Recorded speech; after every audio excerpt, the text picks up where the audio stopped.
So, what happens when you take a song that once brought the world together and then reimagine it using an AI that's been fed a diet of pure hate speech?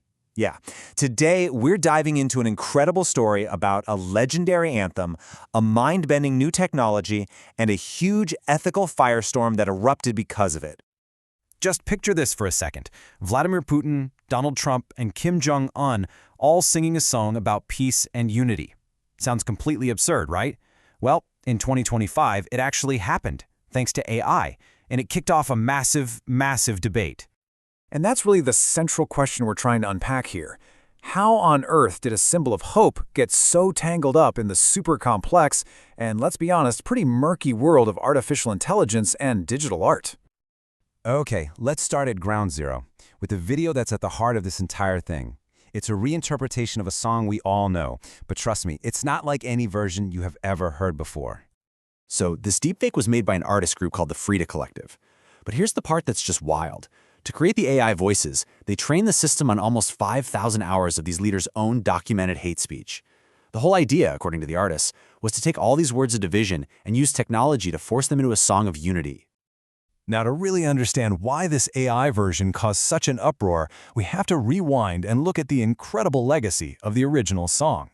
It wasn't just a hit song. One critic actually called it cultural medicine. I mean, this song has such a powerful history.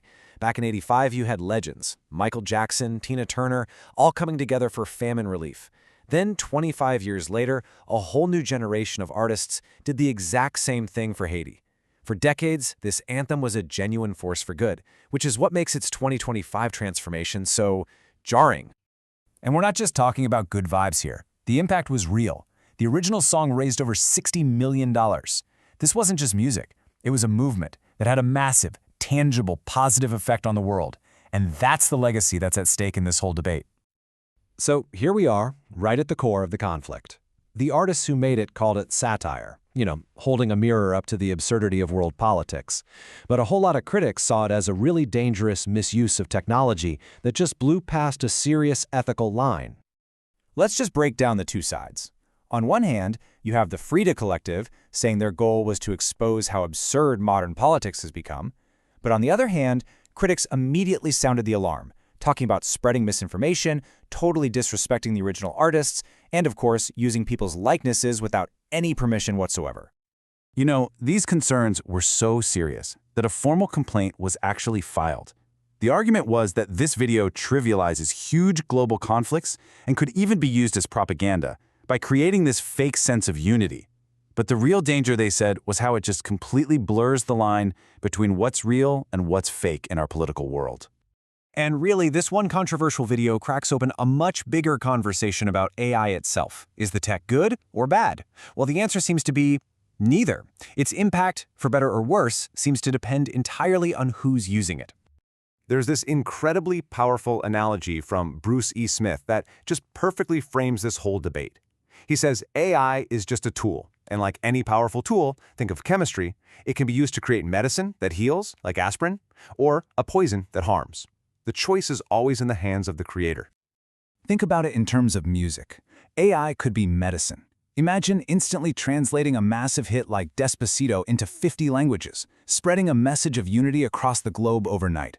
But it can also be poison, just flooding our culture with cheap, hollow imitations and flat-out lies disguised as art.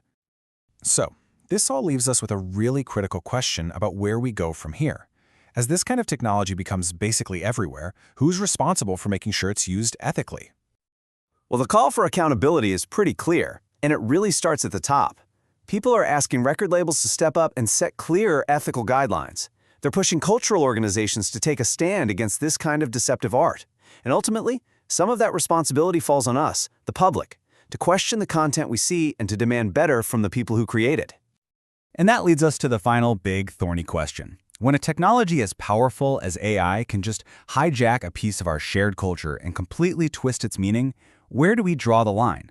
Is it just provocative art that's pushing boundaries? Or is it a new kind of digital abuse? That's the question we all need to start thinking about.